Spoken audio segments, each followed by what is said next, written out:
కాసేపట్లో వైసీపీ అధినేత మాజీ సీఎం జగన్ పల్నాడు జిల్లా సత్తెనపల్లి పర్యటనకు వెళ్లనున్నారు. రెంటపాళ్లలో ఆత్మహత్య చేసుకున్న వైసీపీ నేత నాగమల్లేశ్వరరావు విగ్రహాన్ని ఆవిష్కరించనున్నారు జగన్.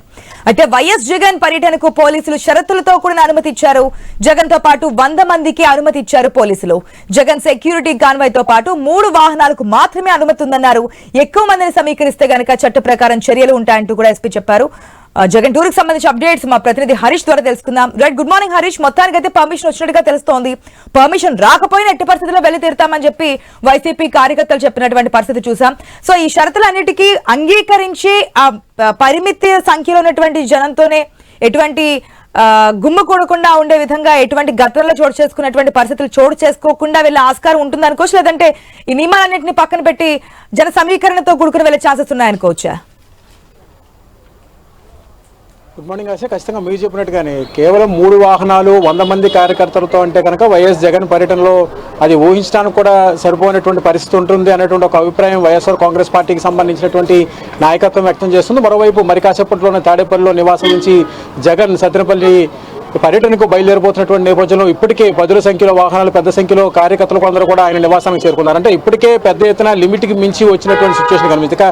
ఇక్కడ నుంచి స్టార్ట్ అయిన తర్వాత సత్తెనపల్లి వెళ్లే లోపు ఎంతమంది కార్యకర్తలు వస్తారు, వాళ్ళని కంట్రోల్ చేయడం ఎలా ఉంటుంది, శాంతి భద్రతలకు సంబంధించినటువంటి అంశం ఇది ఒక రకంగా చూసుకుంటే కనుక చాలా సున్నితమైనటువంటి అంశంగా మారింది. ఎందుకంటే ఒక పరామర్శకు వెళుతున్నటువంటి నేపథ్యం, ఒక రాజకీయ పార్టీ అధ్యక్షుడు, ఒక మాజీ ముఖ్యమంత్రి హోదాలో ఉన్నటువంటి వ్యక్తి పరామర్శకు వెళుతున్నటువంటి సమయంలో జరుగుతున్నటువంటి పర్మిషన్కి సంబంధించినటువంటి అంశం సున్నితంగా మారింది. ఈ వ్యవహారంపై మొత్తం మాట్లాడేందుకు వైఎస్ఆర్ కాంగ్రెస్ పార్టీ మాజీ శాసనసభ్యులు టీజీఆర్ సుధాకర్ బాబు ఉన్నారు. సార్ చెప్పండి, ఎలా చూడాలి ఈ అంశాన్ని? ఒకవైపు పరామర్శకు వెళుతున్నటువంటి సిచ్యువేషన్ కనిపిస్తుంది, ప్రైవేటు స్థలంలో ఏర్పాటు చేసుకున్నటువంటి విగ్రహావిష్కరణ వెళుతున్నటువంటి సిచ్యువేషన్ కనిపిస్తుంది.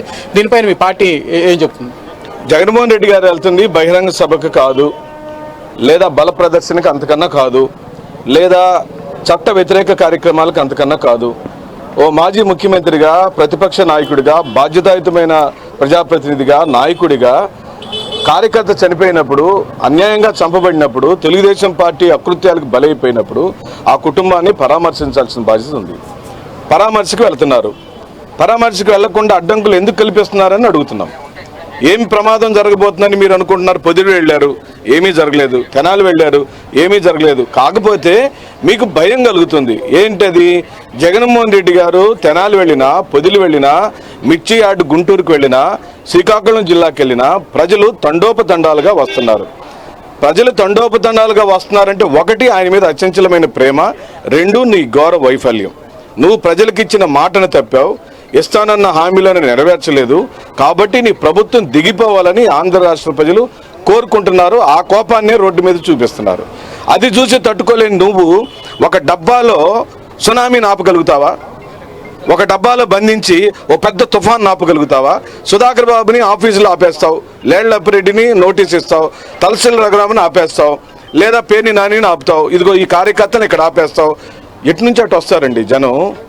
నువ్వు ఒక చోట దారిలో నువ్వు పికెటింగ్లు పెట్టి పోలీసులు పెట్టి ఆపినంత మాత్రం అది పల్నాడు అండి. పల్నాడు అంటే వైఎస్ఆర్ కాంగ్రెస్ పార్టీకి అడ్డా. వైఎస్ఆర్ కాంగ్రెస్ పార్టీ కార్యకర్తలు అనేక విధాలుగా అక్కడ దెబ్బలు తిని మీతో కేసులు పెట్టించుకొని మీరు మారణ హోమం సృష్టిస్తే చాలామంది కార్యకర్తలు, నాయకులు ఇప్పటికీ మాచర్ల నియోజకవర్గంలో, గురిజాల నియోజకవర్గంలో చాలా గ్రామాల్లో లేరు. అలాంటి ప్రాంతానికి జగన్మోహన్ రెడ్డి గారు వస్తే జనాలను ఆపడం నీ వల్ల ఏమవుతుంది? ఎందుకు ఈ వృధా ప్రయాసాన్ని అడుగుతున్నాం. మీరు చాలా స్మూత్గా పొదిరెళ్ళు వచ్చినట్టు వెళ్ళొచ్చే జగన్మోహన్ రెడ్డి గారిని ఈ విధంగా మీరు ఆపి దీన్ని ఒక రాజకీయ కార్యక్రమంగా మార్చారు. ఇది మీ విఫలం. ప్రభుత్వం ఘోరంగా విఫలం చెందింది. ఓ ప్రతిపక్ష నాయకుడు వెళ్ళేటప్పుడు ఏమండి మేము అడుగుతున్నాం, చంద్రబాబు నాయుడు గారు జగన్మోహన్ రెడ్డి గారు ముఖ్యమంత్రిగా ఉన్నప్పుడు ఎన్ని పర్యటనకు వెళ్ళారండి? మేము ఆపామా? ఇలాంటి ఆంక్షలు పెట్టామా? లోకేష్ గారు పాదయాత్ర చేశారు, ఏదో యువశక్తి అనే ఏదో పేరుతో. ఎవరన్నా ఆపారా? మీరు చేసుకోలేదా పాదయాత్ర?